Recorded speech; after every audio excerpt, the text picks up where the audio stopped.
Você que é servidor público, você já se imaginou numa estátua? Transformar a tua figura numa estátua por bons serviços prestados ao Estado? Não? Então fica comigo aqui que eu vou mostrar uma curiosidade para você.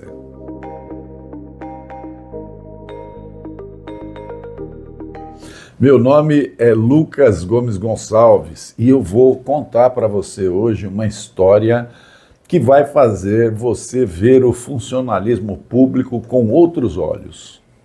Você já imaginou que na antiguidade alguns funcionários públicos eram tão importantes que faziam estátuas deles? Pois é, e isso é só a ponta do iceberg. Fica com a gente aqui, vamos embarcar numa viagem no tempo que vai te surpreender. Prometo que no final desses poucos minutos você nunca mais vai olhar a um servidor público da mesma forma que você olha hoje. Vamos lá, imagine só, estamos agora no Antigo Egito. Os escribas, como eram chamados os funcionários, não eram escravos, eles eram funcionários públicos respeitados. E, como disse, eles tinham até estátuas em sua homenagem. Então, haver uma estátua de um rei, de um faraó, normal, né? Mas eram funcionários públicos, assim conhecidos. Então, uma dessas estátuas, só para você ver a importância,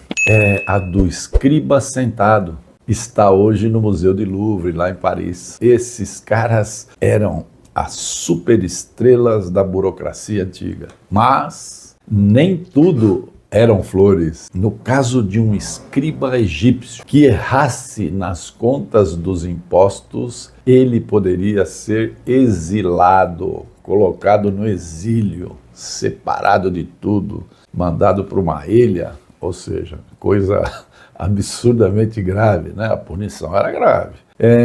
Parece então que as auditorias da Receita Federal, não são uma invenção moderna. Fazia-se lá uma auditoria e, havendo erros, exílio.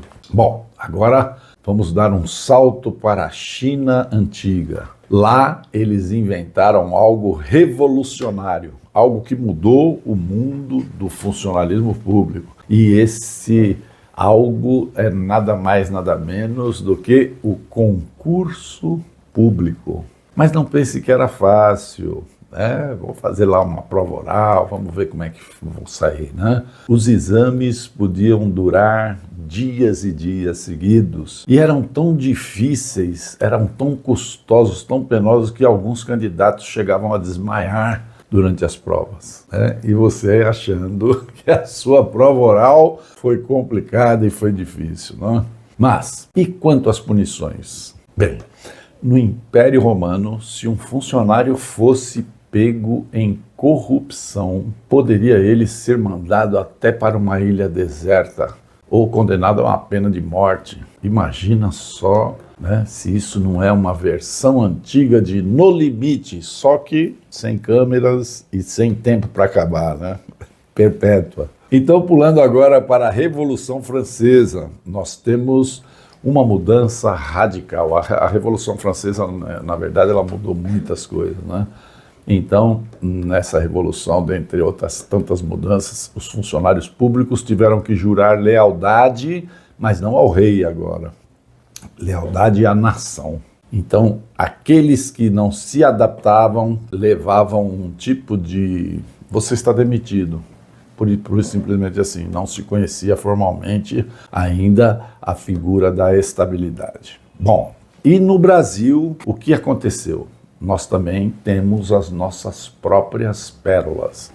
Você sabia que no Brasil Império, existia um cargo chamado fiscal de mictório? Pois é, esse funcionário fiscalizava os banheiros públicos. Não era o pessoal da limpeza, o pessoal tão querido da faxina que vai lá e tem que pegar no pesado. Ele era realmente um fiscal de mictório, ele ia lá para verificar se tudo estava certo, ia em todos os banheiros públicos. Mas a coisa ficou séria mesmo aqui no Brasil com o governo de Getúlio Vargas. que foi revolucionário para o funcionalismo público. Ele criou o DASP em 1938, durante o período do Estado Novo, que introduziu os concursos públicos no Brasil. Foi o primeiro estatuto do funcionário público que se tem notícia. Sua criação foi um marco importantíssimo na história da administração pública brasileira.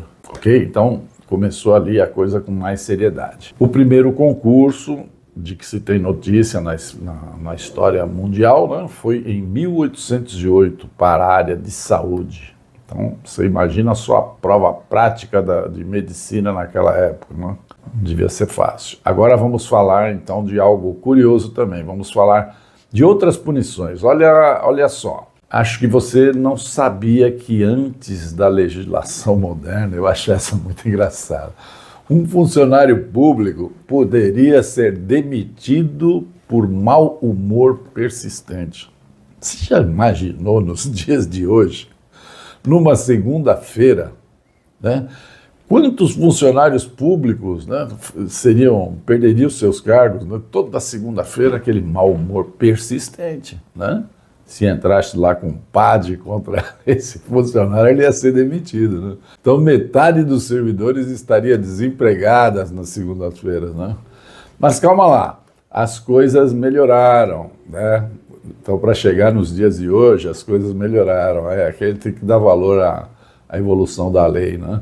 Hoje, nós temos a Lei 8.112 de 90, que garante direitos aos servidores, com a ampla defesa em processos disciplinares. Tem um processo todo, né? É como se fosse, né, brincando assim, mas numa analogia bastante grosseira, né, um habeas corpus contra chefes mal-humorados, né? Ou seja, tá aqui a lei, ó, né? Você não vai me mandar embora assim.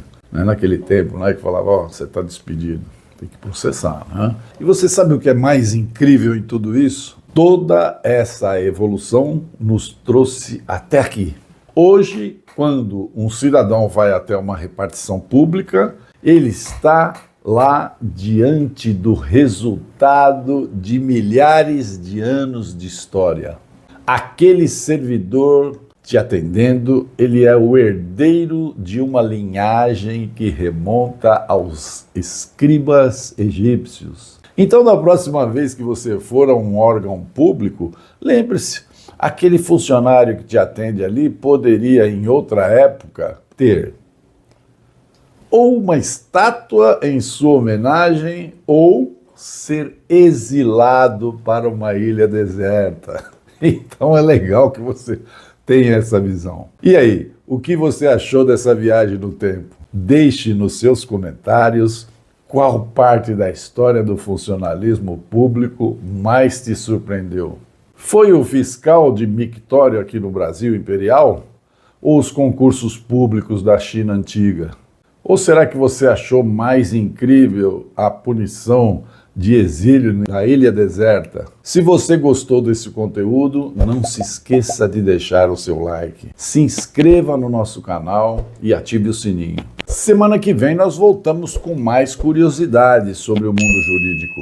Curiosidades que vão te deixar de queixo caído. Um grande abraço e até a próxima.